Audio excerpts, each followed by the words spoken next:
नमस्कार बंधुरा आमार चैनेले स्वागत। आमी एकटा दारुण स्वादेर रेसिपि निये एसेछि। एई शीतेते किन्तु प्रचुर परिमाणे पालং शाक पाওয়া যায়, सेई जोन्नो पालং शाक दिये एकटा रेसिपि आजके तैरि करछि।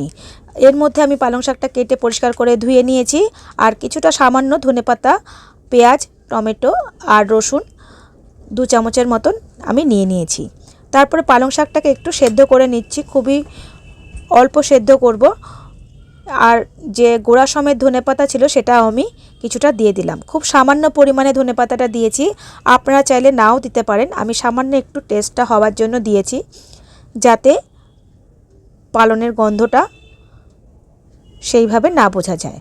আর তার মধ্যে দিয়ে দিলাম দুটো টমেটো। টমেটোটাও একই রকমভাবে সেদ্ধ হবে বলে আমি আলাদা করে আর জল গরম করিনি। আমি এর মধ্যেই কিন্তু সেদ্ধ বসিয়ে দিলাম, কারণ খুবই তাড়াতাড়ি হয়ে যাবে।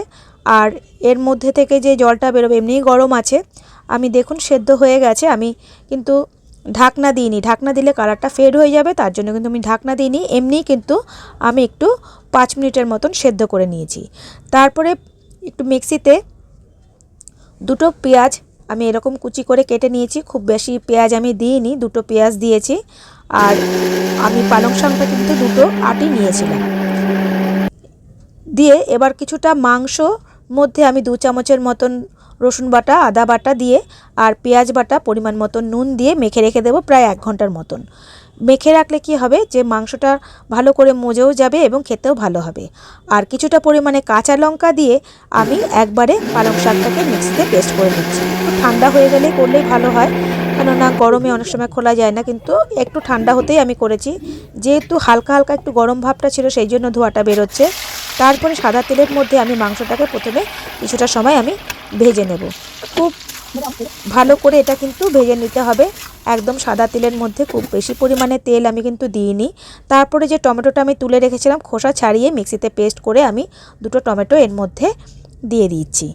ভালো করে দেওয়া হয়ে মিশানো হয়ে গেলে পরে আমি পরিমাণ মতন হলুদ, একটু লঙ্কা গুঁড়ো তার মধ্যে দিয়ে দিলাম, যাতে স্বাদটা আরও বেশি ভালো হয় এবং একটু ঝাল স্বাদের হয় সামান্য, সেই জন্য একটু লঙ্কা গুঁড়োটা আমি দিয়ে দিলাম। দিয়ে ভালো করে আমি মিশিয়ে নিচ্ছি খুন্তিটা দিয়ে।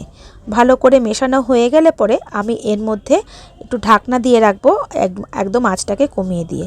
দেখুন কতটা পরিমাণে জল বেরিয়েছে। আমি কিন্তু আলাদা করে কোনো রকম জল এখানে ব্যবহার করিনি, কেননা বেশি জল ব্যবহার করলে আর যদি পালং শাকটা দিই তাহলে একদম জলজলা হয়ে যাবে।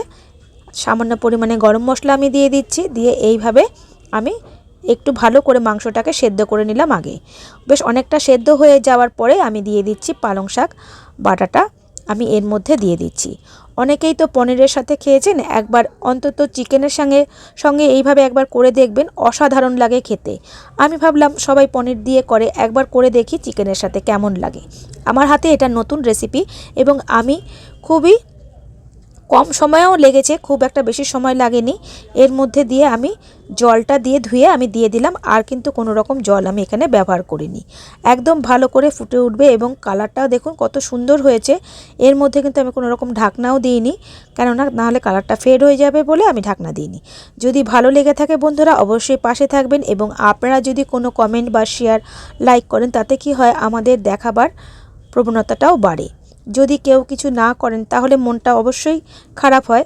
যাই হোক, আপনাদের যদি ভালো লেগে থাকে বন্ধুরা অবশ্যই সাবস্ক্রাইব করে বেল আইকনটা অবশ্যই দিয়ে দেবেন, তাহলে যখনই আমি কোনো রেসিপি দেব তাহলে আপনাদের কাছে পৌঁছে যাবে। এটা কিন্তু রুটি পরোটার সাথে দারুণ লাগে খেতে। অবশ্যই একবার ট্রাই করে দেখবেন, ট্রাই করে আমাকে জানাবেন কেমন হলো। ধন্যবাদ।